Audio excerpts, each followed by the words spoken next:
Start na ng tag-ulan at mahamog na sa Tagaytay. Pumunta kami dito sa restaurant na napakaraming magagandang reviews sa TikTok. Pero ganun ba talaga kaganda ang experience o sugar-coated lang? Prangkahang review na ito. Uy, kain na. Sabay ka sa amin and become a fat finder too. Sobrang daming choices ng kainan dito sa Tagaytay. Tag-ulan na, so malamig-lamig na rin sa Tagaytay. Nakita namin itong restaurant na ito na trending at ang daming positive videos from TikTok. Kaya naman naisipan at pumunta kami dito sa bagong RSM La Terraza Restaurant na inopen noong January 2024. Pero bago kami makapunta sa place, kakilakilabot na heavy traffic ang tiniis namin and also malayo rin yung place. Pero okay lang, mapuntahan lang itong restaurant na ito. Pagdating namin sa lugar ay dumiretso kami sa receptionist at nagtanong kung pang ilan kami sa pila kasi during that time medyo maraming tao at kaya naman sabi nila mga 20 to 30 minutes ang waiting. Besides sa reception area, may katabing store where you can buy some goods or pasalubong. Good thing na may iba't ibang varieties of pasalubong sila. Malinis yung place, nag-offer din sila ng buffet bukod sa a la carte nila. Ilan sa mga in-order namin ay ang mga sumusunod: bagoong fried rice, tinumok,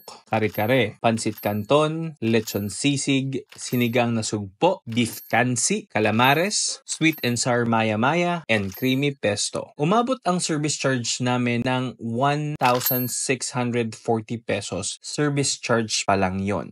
Overall, ito yung comments namin based sa aming experience. For parking, malaki ang parking space nila at free naman ito. Pero dahil nga sa trending sila ngayon, napakahirap humanap ng space. So, nauna na yung iba naming kasama para maka-order na kaagad. For waiting time, naghintay kami ng 45 minutes sa waiting area nila. Pang 17 kami sa pila and it took them 30 minutes to serve the entire order that we have. For the place, it's somewhere in between okay to nice kasi ambiance is good, malamig, open air. There are some good accents in the place. Meron din silang artificial decorations like yung flowers and grass. They play music too in the background, but better if they play jazz music to suit the ambience of the place. But the view is great. For the food naman, medyo mainit pa naman yung food nung naserve sa amin. And ang outstanding lang for us is yung bagoong rice. Napakasarap nito. The price is really not friendly for those na looking for budget food. Tapos yung lasa ng food nila normal lang. Nothing special for that price, parang hindi sulit. For their restroom, yung labas ng toilet nila malinis pero pagpasok mo sa male toilet, grabe yung amoy. Mapanghe. So, need nitong i-maintain palagi. Extras, the place is pet friendly. You can bring your fur babies. Basta naka-diaper per their policy. Surprisingly, smoking inside the premises is allowed. The place is crowded during weekends and holidays. Yung crew naman sa experience namin ay accommodating. They don't accept reservations, just walk in. The promotion only available is for birthday celebrants. You need to bring 6 paying adults para libre na ang isang celebrant. Pero this is for the buffet. Yung a la carte, this is not applicable syempre. Not a PWD or senior citizen friendly since they don't have ramps. They accept cash, GCash, and credit cards. So,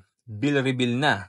Ang total expense namin sa food fine na ito ay almost 19,000 pesos. 189.50 and 30 cents to be exact. So, saan tayo next? Tag your friends, leave a comment, and learn more by checking our other social media platforms. Please help us improve finders. Bye-bye!